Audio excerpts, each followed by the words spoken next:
ನಮಸ್ಕಾರ, ಮಂಗಳೂರು ಮಿರರ್ಗೆ ಸ್ವಾಗತ. ನಾನು ಅರ್ಚನಾ.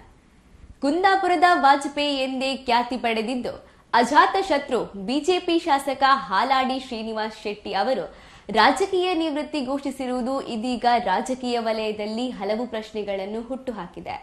ಹಾಲಾಡಿ ಅವರದ್ದು ಸ್ವಯಂ ಪ್ರೇರಿತ ನಿರ್ಧಾರವೇ ಅಥವಾ ರಾಜಕೀಯ ಒತ್ತಡವೇ ಎಂಬ ಬಗ್ಗೆ ಚರ್ಚೆ ನಡೆಯುತ್ತಿದೆ.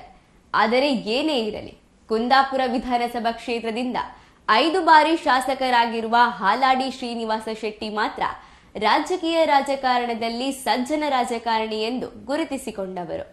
ಅಭಿಮಾನಿಗಳಿಂದ ಕುಂದಾಪುರದ ವಾಜಪೇಯಿ ಎಂದೇ ಪ್ರೀತಿಯಿಂದ ಕರೆಸಿಕೊಂಡವರು.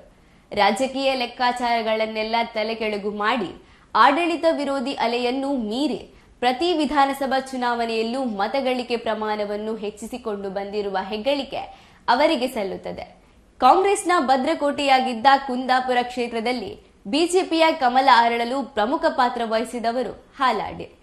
1999ರ ಚುನಾವಣೆಯಲ್ಲಿ ಬಿಜೆಪಿಯಿಂದ ಸ್ಪರ್ಧಿಸಿ ಕಾಂಗ್ರೆಸ್ನ ಪ್ರಬಲ ಪ್ರತಿಸ್ಪರ್ಧಿಯಾಗಿದ್ದ ಕೆ ಪ್ರತಾಪ್ ಚಂದ್ರ ಶೆಟ್ಟಿ ಅವರನ್ನು 1021 ಮತಗಳಿಂದ ಮಣಿಸಿದರು.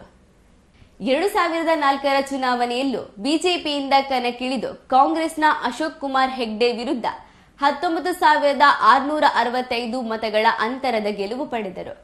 2008ರ ಚುನಾವಣೆಯಲ್ಲಿ ಕಾಂಗ್ರೆಸ್ನಿಂದ ಸ್ಪರ್ಧಿಸಿದ್ದ ಕೆ ಜಯಪ್ರಕಾಶ್ ಹೆಗ್ಡೆ ಅವರನ್ನು 25,083 ಮತಗಳ ಅಂತರದಿಂದ ಪರಾಭವಗೊಳಿಸಿದ್ದರು.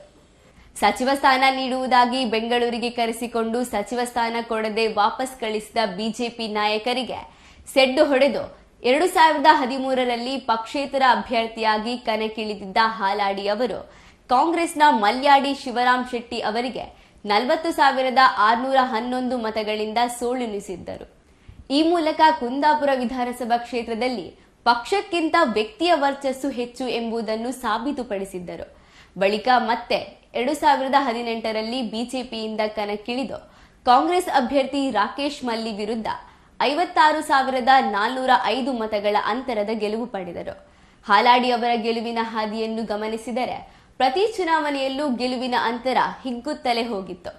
ಒಮ್ಮೆಯೂ ಸೋಲು ಕಾಣದ 5 ಬಾರಿ ಶಾಸಕರಾದರೂ ಸಚಿವ ಸ್ಥಾನಕ್ಕೆ ಹಪಹಪಿಸದ ಹಾಲಾಡಿ ಶ್ರೀನಿವಾಸ ಶೆಟ್ಟಿ ಅವರ ದಿಢೀರ್ ನಿರ್ಧಾರ ಅಭಿಮಾನಿಗಳಲ್ಲಿ, ಕಾರ್ಯಕರ್ತರಲ್ಲಿ ತೀವ್ರ ನೋವು ಹಾಗೂ ಅಸಮಾಧಾನ ಉಂಟು ಮಾಡಿದೆ. ಶಿಷ್ಯರೊಬ್ಬರಿಗೆ ಗಟ್ಟಿಯಾದ ರಾಜಕೀಯ ನೆಲೆ ಕಲ್ಪಿಸಲು ಕ್ಷೇತ್ರ ಬಿಟ್ಟು ಕೊಟ್ಟಿದ್ದಾರಾ ಅಥವಾ ಒತ್ತಡಕ್ಕೆ ಮಣಿದು ನಿರ್ಧಾರ ತೆಗೆದುಕೊಂಡರಾ ಎಂಬ ಚರ್ಚೆಗಳು ಮುನ್ನೆಲೆಗೆ ಬಂದಿದೆ. ಒಟ್ಟಾರೆಯಾಗಿ ಕುಂದಾಪುರ ರಾಜಕೀಯದಲ್ಲಿ ಸರಳ ಸಜ್ಜನ ವ್ಯಕ್ತಿಯೊಬ್ಬರು ಸಕ್ರಿಯ ರಾಜಕೀಯದಿಂದ ಹಿಂದೆ ಸರಿದಿದ್ದಾರೆ. ಅವರ ಅಭಿಮಾನಿಗಳಲ್ಲಿ ಮಂತ್ರಿಯಲ್ಲ, ರಾಜ ಎಂಬ ಮಾತು ಅಕ್ಷರಶಃ ಸತ್ಯವಾಗಿದೆ. ಹೆಚ್ಚಿನ ಸುದ್ದಿ ಮತ್ತು ಮಾಹಿತಿಗಾಗಿ ದ ಮ್ಯಾಂಗ್ಳೂರ್ ಮಿರರ್ ಚಾನೆಲ್ ಅನ್ನು ಸಬ್ಸ್ಕ್ರೈಬ್ ಮಾಡಿ. Thank you.